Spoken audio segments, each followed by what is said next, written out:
Real മാഡ്രിഡിന്റെ bus ഡ്രൈവറിന്റെ പേര് Fernando. അദ്ദേഹമാണ് കുറെ കാലമായിട്ട് റയൽ മാഡ്രിഡ് പ്ലെയേഴ്സിനെ കൃത്യസമയത്ത് ഹോട്ടലിൽ നിന്ന് മാച്ചിന്റെ സമയമാകുമ്പോൾ ഗ്രൗണ്ടിലേക്ക് എത്തിച്ചുകൊണ്ടിരിക്കുന്നത്. അദ്ദേഹത്തിന് ഇതിപ്പോൾ റെക്കോർഡ് കിട്ടിയിരിക്കുന്നു. പല വമ്പൻ യൂറോപ്യൻ ക്ലബിനേക്കാൾ കൂടുതൽ UCL ഫൈനൽ കാണുക എന്ന നേട്ടം കൈവരിച്ചിരിക്കുകയാണ് ഫെർണാണ്ടോ. ചില്ലറ കാര്യമല്ല, ഇതൊരു ഫൺ ഫാക്റ്റും അല്ല, റിയൽ ഫാക്റ്റാണ് നമ്മൾ പറയുന്നത്. ആരൊക്കെ ഏതൊക്കെ ക്ലബിനല്ല അദ്ദേഹം മറികടന്നതെന്ന് നിങ്ങൾക്ക് അറിയണ്ടേ? ഇതാ പിടിച്ചോ ലിസ്റ്റ്. ഒന്നാമത് തന്നെ ചിരവൈരികളായ ബാർസലോണ, ഇനി ഇംഗ്ലീഷ് വമ്പന്മാരായ Manchester City, Manchester United, Liverpool എന്നിവ തുടങ്ങിയവർ. ആർസണലും അതിൽ ഇൻക്ലൂഡ് ആവും. പിന്നെ PSG, ഫ്രാൻസ് വമ്പന്മാർ.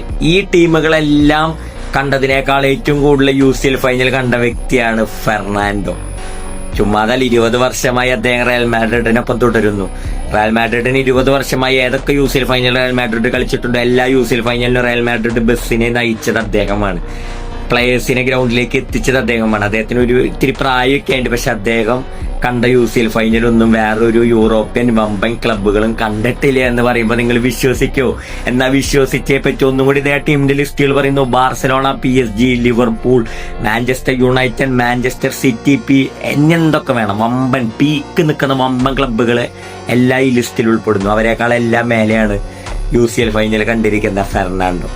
സോ ഇതൊരു സീരിയസ് ഫാക്റ്റാണ്, നിങ്ങൾക്ക് വേണമെങ്കിൽ ചെക്ക് ചെയ്യാവുന്നതാണ്. It's real. നമ്മളിതൊരു കണ്ടപ്പോൾ ഒരു കൗതുകം തോന്നി, സോ നമ്മളൊരു വീഡിയോ ചെയ്തതാണ്. എനിവേ, അദ്ദേഹത്തിൻ്റെ ഒക്കെ ഒരു ഭാഗ്യം നമ്മളൊന്ന് ആലോചിച്ച് നോക്കണം. പല വമ്പൻ ക്ലബ്ബുകൾക്ക് കിട്ടാത്ത ഭാഗ്യമാണ് അദ്ദേഹത്തിന് സ്വന്തം പേരിലാക്കാൻ പറ്റിയിരിക്കുന്നത്.